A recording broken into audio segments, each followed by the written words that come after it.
Hello. This is BF Binx, and I'm going to be reading Early Morning Jog by Red, White, Code Blue. This happened about 20 years ago when I was 15. My parents were divorced and by this time had a pretty good relationship. Their parenting styles were night and day, though. My dad was a strict military man, while my mom was an easygoing, good-time Charlie. At this time, they were splitting custody of me, 7 days on and 7 days off. My mom worked double shifts, 6 days a week. She was only home on Sunday nights.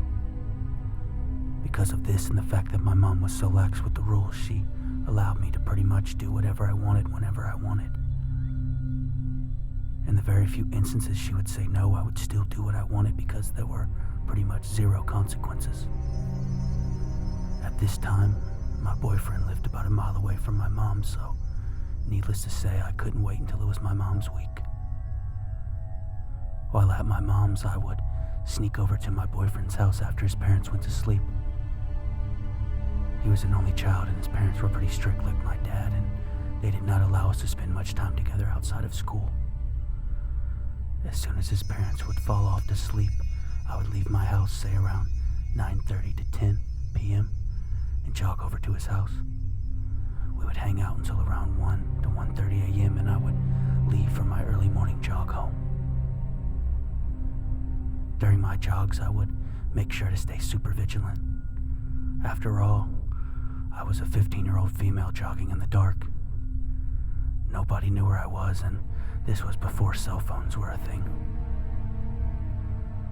I'm about a half a block from home, and at this point always felt a sense of relief as soon as I was in my neighborhood and able to see my mom's apartment building.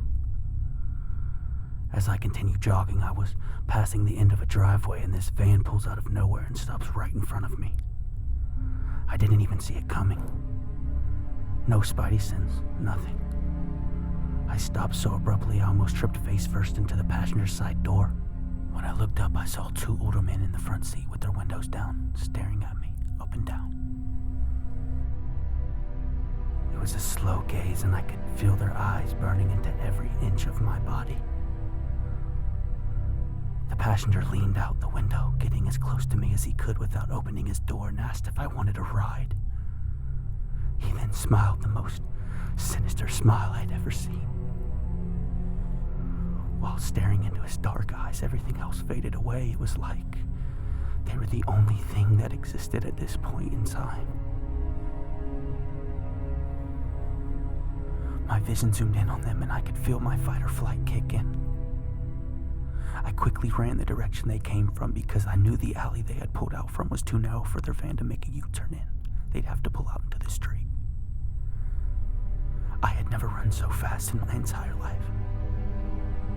I knew I didn't have enough time to make it to my mom's building before they came back, so I ran to the closest building and hid behind a large trash can.